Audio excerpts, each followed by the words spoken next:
ماہنامہ دریافت ابتدائی تعارف۔ قمر جمیل صاحب نے ادیب، شاعر، نقاد، اسکالر، مصور، استاد اور ایک بہترین مدیر کی حیثیت سے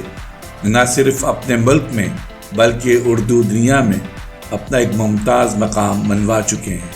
انہوں نے کراچی سے 70 کی دہائی میں ایک ادبی میگزین جائزہ کے نام سے شائع کیا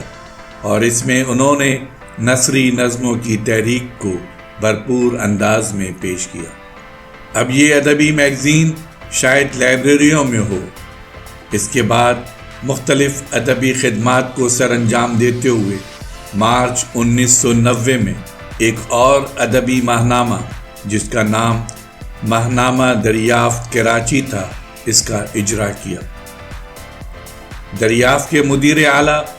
قمر جمیل، معاون مدیر رسا چغتائی، اعزازی نائب مدیر جاوید احمد اور نائب مدیر جمال اعظم فریدی کی زیر ادارت دریافت کا پہلا شمارہ، جو کہ تجرباتی نوعیت کا تھا، یعنی اس کے کل صفحات صرف 16 تھے اور قیمت فی شمارہ 10 روپے مقرر کی گئی تھی۔ پہلے شمارے کے اجرا کے سلسلے میں مندرجہ بالا نائب مدیران کے علاوہ ان کے تمام صاحبزادوں کی محنت بھی شامل تھی۔ چونکہ مارچ 1990 میں ابھی کمپیوٹر سے کتابت پوری طرح ممکن نہیں تھی اور دریافت کے محدود وسائل میں ایک کمپیوٹر، ایک ڈاٹ میٹرکس پرنٹر ہی دستیاب تھا، لہٰذا اس زمانے میں نستعلیق پرنٹنگ دریافت کی انتظامیہ کے دسترس میں نہیں تھی اور یہی وجہ ہے کہ پہلا شمارہ ایک بہت ہی پرانے خط کو جو کہ نصف سے ملتا جلتا تھا اس میں طبع ہوا۔ اس کی اس طرح طباعت کی تمام کوششوں میں جمال اعظم فریدی کا بہت بڑا عمل دخل شامل تھا، کیونکہ ڈاٹ میٹرکس پرنٹر سے میگزین کا پرنٹ کرانا ایک معجزہ ہی تھا۔ دریافت کے پہلے شمارے میں چونکہ صفحات محدود تھے اور دوسرے ادیبوں اور شاعروں کی غیر مطبوعہ نگارشات بھی دستیاب نہیں تھیں، اس کمی کو قمر جمیل صاحب نے اپنے مضمون ہیگل کی جمالیات، تلخیص و ترجمہ قمر جمیل سے اقتباس کی شکل میں پرنٹ کیا۔ واضح رہے کہ ہیگل کی جمالیات، تلخیص و ترجمہ قمر جمیل صاحب کی کتاب ابھی تک غیر مطبوعہ ہے، جو کہ ان کی نثری نظموں کے مجموعے جنگلی لڑکیوں کے بعد شائع کی جائے گی۔ دریافت کا پہلا شمارے سے شمارہ نمبر 5 تک observer printing press north norms آباد سے شائع کیا جاتا رہا، مگر شمارہ نمبر 6 سے آخری شمارے تک ایجوکیشنل پریس پاکستان سے شائع کیا گیا۔ پہلا شمارہ صرف پرنٹنگ کی اصطلاح میں صرف 2 پلیٹوں پر مشتمل تھا، یعنی یہ ایک تجرباتی اجرا تھا۔ دوسرا شمارہ جو کہ مجموعی طور پر 160 صفحات پر مشتمل تھا،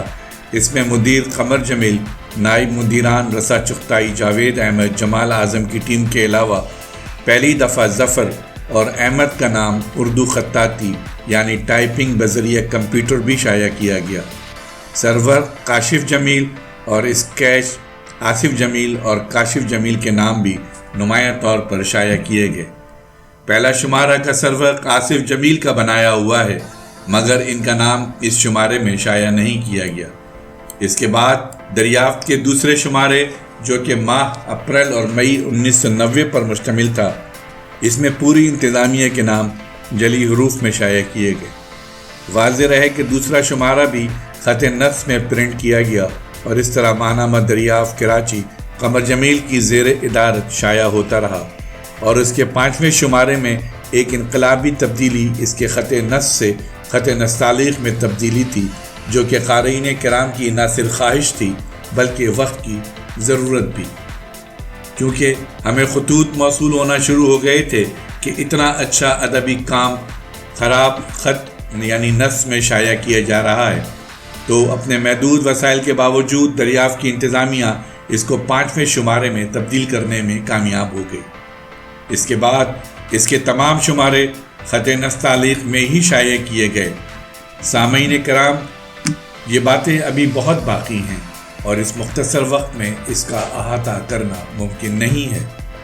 موجودہ سوشل میڈیا کے تناظر میں وقت کی کمی ایک بہت بڑا مسئلہ ہے، لہٰذا اب ہماری کوشش ہوگی کہ ماہنامہ دریافت کے مکمل 35 شماروں سے ایک انتخاب وقتاً فوقتاً پیش کیا جاتا رہے، اور ہر شمارے میں سے انتخاب پیش کرنے سے پہلے ایک مختصر تعارف اور اس کے شائع ہونے کے سلسلے میں جو مسائل اور واقعات پیش آئے اور اگر ہمارے حافظے نے ہمارا ساتھ دیا تو اس کو بھی پیش کیا جائے گا۔ اپنی رائے کا اظہار کمنٹ سیکشن میں ضرور کریں تاکہ ہم اپنی اصلاح آپ کی رائے کی مدد سے کرتے رہیں۔ پسند آنے کی صورت میں چینل کو سبسکرائب اور شیئر ضرور کریں۔